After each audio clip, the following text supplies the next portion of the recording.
Welcome to the only daily podcast focusing on compliance news of the day. Each morning, start your day with a cup of coffee and Tom Fox, the voice of compliance, to hear about 4 of the top compliance, corruption, or leadership stories you will need to start your day. The Daily Compliance News is a production of the Compliance Podcast Network. December 28, 2020, the bad year for oil edition. And we begin with that story that 2020 was one of the worst years ever for oil write-downs. The oil industry has written down nearly $145 billion in assets this year amid an unprecedented downturn and long-term consequences for oil prices. The pandemic has triggered the largest revision to the value of oil company assets in at least a decade as companies sour on costly projects amid the prospects of low prices for years. Obviously, the lack of travel, but also climate change. And now a majority of Americans want to see more alternative energy sources being used. What does that mean for the compliance professional in the energy industry? Well, it might mean that you are doing less business in less risky areas, so that could be good. But it also may mean that you are locked into a permanent spiral of fewer and fewer assets to manage the risks that you do have. Next up, also from the Wall Street Journal, think regulators are bad in the United States? Well, talk to Jack Ma at the Ant Group as China tells the Ant Group to refocus on its payments business. The public rebuke is the latest step by Beijing to rein in the largest company after they took on what financial regulators regarded as excessive risks. Chinese financial regulators moved in to rein the company in, telling it to switch its focus back to mainstay payments business and rectify problems in the fastest growing areas for Ant, such as personal lending, insurance, and wealth management.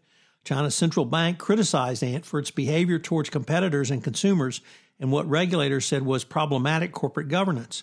It said the company despised complying with regulations and engaged in regulatory arbitrage without providing specifics.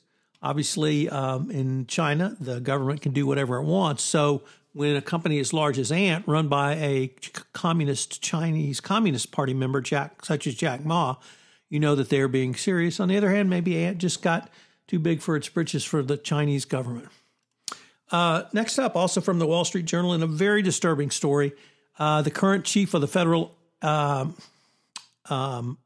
Aviation Administration, Steve Dickson, allegedly helped Delta retaliate against a whistleblower, an administrative law judge found. I guess it's not alleged. It's now a finding by an ALJ.